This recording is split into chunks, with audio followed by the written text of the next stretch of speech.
Assalamualaikum warahmatullahi taala wabarakatuh. Perkenalkan, nama saya Muhammad Qadri Azizi, biasa dipanggil Qadri ataupun Rias. NIM 203 830 310 907. Program studi Ekonomi Syariah kelas C. Nah, di sini saya akan menjelaskan terkait tentang analisis keuangan untuk memenuhi tugas dari mata kuliah Manajemen Keuangan Syariah yang diampu oleh yang terhormat Bapak Dosen Fahru Rozi. Baiklah, untuk mempersingkat waktu, saya akan menjelaskan tentang beberapa poin tentang analisis keuangan syariah. Yakni yang pertama, tentunya kita mulai dengan pengertian. Pengertian analisis keuangan syariah. Keuangan syariah analisis ataupun analisis keuangan syariah itu adalah sebuah informasi ataupun sebuah susunan daftar keuangan yang dimana isinya itu meliputi segala hal tentang aktivitas keuangan yang ada di lembaga ataupun perusahaan yang menjalankan visi misinya. Analisis keuangan tersebut biasanya berisi tentang laporan-laporan keuangan tentang aktivitas harian, bulanan, maupun mingguan yang berisi bagaimana perusahaan tersebut berjalan dalam mekanisme keuangannya. Apakah mengalami keuntungan, apakah mengalami kenaikan, dan lain sebagainya.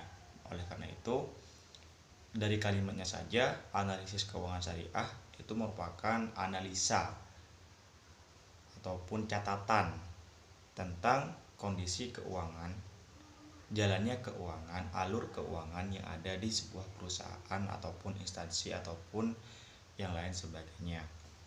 Yang kedua yakni tentang manfaat ataupun tujuan analisa keuangan syariah. Tujuan ataupun analisa keuangan syariah ada beberapa hal. Ditelaah terlebih dahulu dari tujuan analisa, berarti manfaat, keuntungan, apa yang kita mau dengan adanya analisis keuangan. Yang pertama, yakni kalau menurut saya ada beberapa hal untuk mengetahui titik lebih ataupun kelemahan dan kelebihan, serta untuk memprediksi jalannya perusahaan.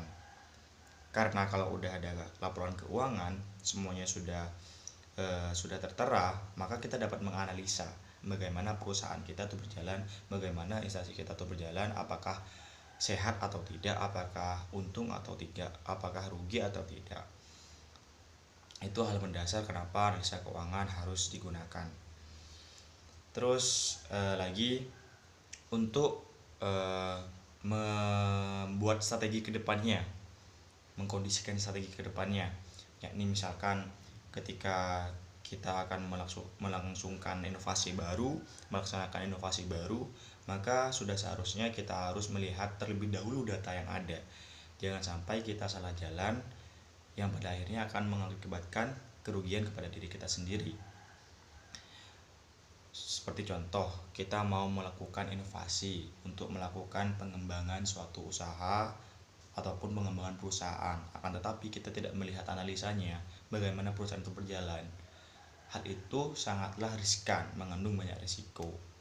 Maka dari itu analisis keuangan ini diperlukan, karena ketika sudah diketahui, maka strateginya yang akan kita pilih itu bakal sangat mudah, ataupun bisa dibilang ketepatannya itu bisa mencapai angka-angka yang tinggi. Seperti itu. Misalkan analisis keuangan kita dalam hal promosi, ketika kita melakukan promosi itu dapat meningkatkan laba dari perusahaan. Oleh karena itu sudah seharusnya kita melakukan promosi untuk meningkatkan laba ataupun cuan ya dalam sebuah perusahaan. Dan juga tentunya analisis keuangan ini merupakan tolak ukur dari segala hal yang berjalan, yang berkaitan tentang perusahaan ataupun instansi. Kalau dalam kata lain, ini dasar dari sebuah perusahaan itu berjalan.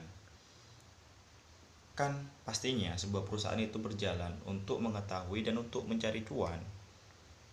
Oleh karena itu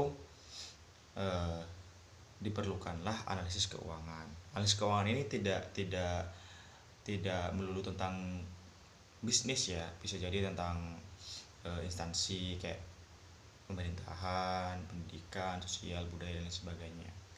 Seperti itu. Mungkin itu saja ya penjelasan dari saya terkait analisa keuangan.